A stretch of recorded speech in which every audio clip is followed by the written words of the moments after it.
नमस्कार मित्रों, मैं फूलचंद झाझड़िया अपने YouTube चैनल कानूनी नज़रिया पर आपका हार्दिक स्वागत करता हूं। आज हम हाल ही में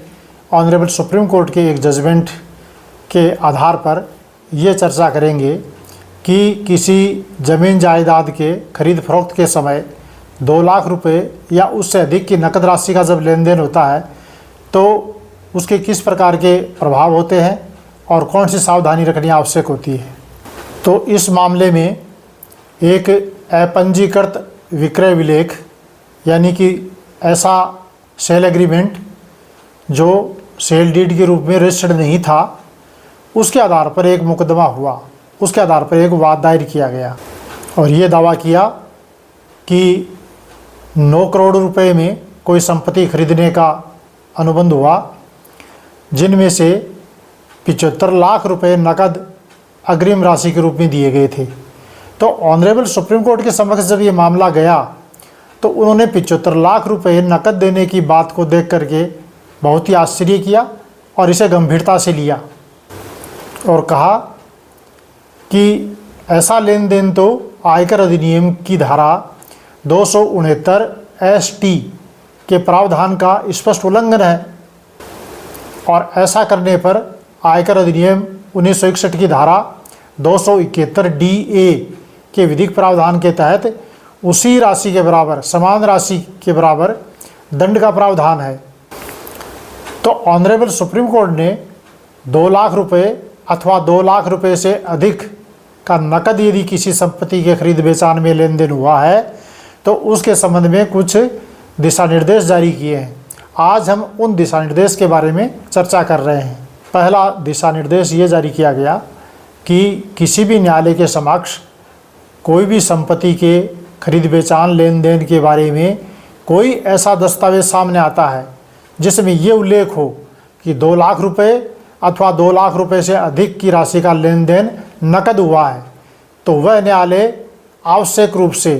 आयकर विभाग को इसकी जानकारी देगा। दूसरा यह है कि आयकर विभाग को इस प्रकार की कोई जानकारी मिलती है तो वह नियमानुसार उचित कार्रवाई करेगा। तीसरा दिशा निर्देश ये है कि किसी उपपंजीयक के समक्ष, सब रजिस्ट्रार के समक्ष कोई डॉक्यूमेंट रजिस्ट्रेशन के लिए आता है, कोई दस्तावेज पंजीकरण के लिए आता है और उस दस्तावेज में यदि ऐसा उल्लेख है कि 2 लाख रुपए अथवा 2 लाख रुपए से अधिक की कोई राशि नकद अदा की गई है या नकद प्राप्त की गई है, ऐसा उल्लेख है तो वह सब रजिस्ट्रार आयकर विभाग को इसकी जानकारी तुरंत देगा। और चौथा दिशा निर्देश ये है कि ऐसा सब रजिस्ट्रार जिसके सामने 2 लाख रुपए या उससे अधिक की कोई राशि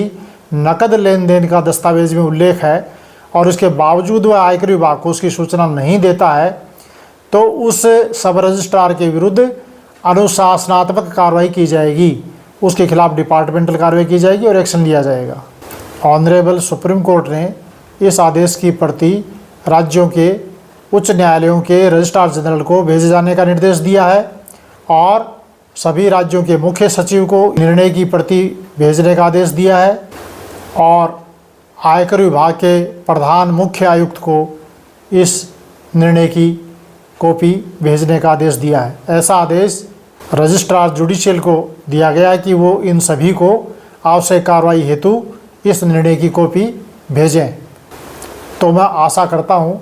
कि आप कोई भी संपत्ति या कोई ज़मीन जायदाद आदि के बेचान का कार्य करते हैं तो कृपया 2 लाख रुपए अथवा उससे अधिक की नकद राशि प्राप्त न करें, क्योंकि ऐसा किया